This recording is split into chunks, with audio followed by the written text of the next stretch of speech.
তোর লাজ লজ্জা নাই?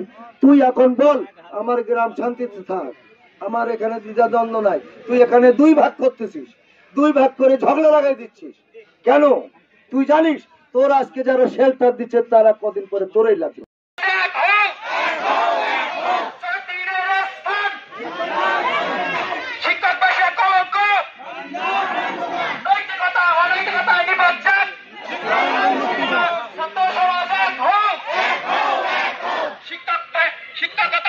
আমাদের দাবি হচ্ছে যে এই সঞ্জীব শিক্ষক সহ এই যে এদেরকে স্থায়ী বরখাস্ত করা হোক,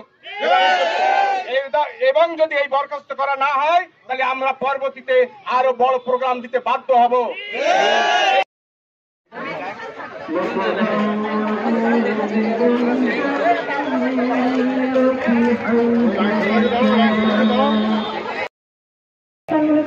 সেই শিক্ষককে পুরস্কৃত করা হয়েছে। একজন সহকারী প্রধান শিক্ষক যিনি আমাদের নৈতিকতার পথ প্রদর্শক হওয়ার কথা, তিনি তার পবিত্র দায়িত্বের নিষ্কাশজনক অপব্যবহার করেছেন।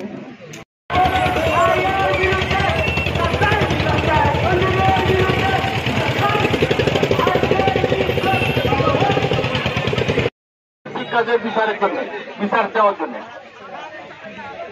আমরা দীর্ঘদিন যাবৎ এই স্কুলের আমরা সবাই ছাত্র জনতা সহ আমরা যে স্থানীয় বাসিন্দা আছে এখানে সবাই ঐক্যবদ্ধ হবে, উপজেলা প্রশাসন সহ উপজেলা ইউরোবিসকে ঘেরাও করবো। কোন প্রকার ছাত্র ধরে আমরা মেনে নেব না।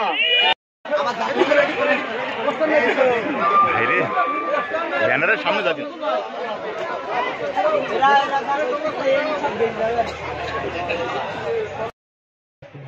প্রশ্ন করেছেন। ইতিমধ্যে ওই শিক্ষককে সাময়িক বরখাস্ত করা হয়েছে এবং তার বিরুদ্ধে তদন্ত চলছে, তদন্ত শেষ পর্যায়ে রয়েছে। তদন্তটি আমরা যে তদন্তকারী কর্মকর্তা তিনি ঊর্ধ্বতন কর্তৃপক্ষ বরাবর সাবমিট করবেন, তারপরে তার বিরুদ্ধে this act and act of kindness. ঠিক আছে, ধন্যবাদ।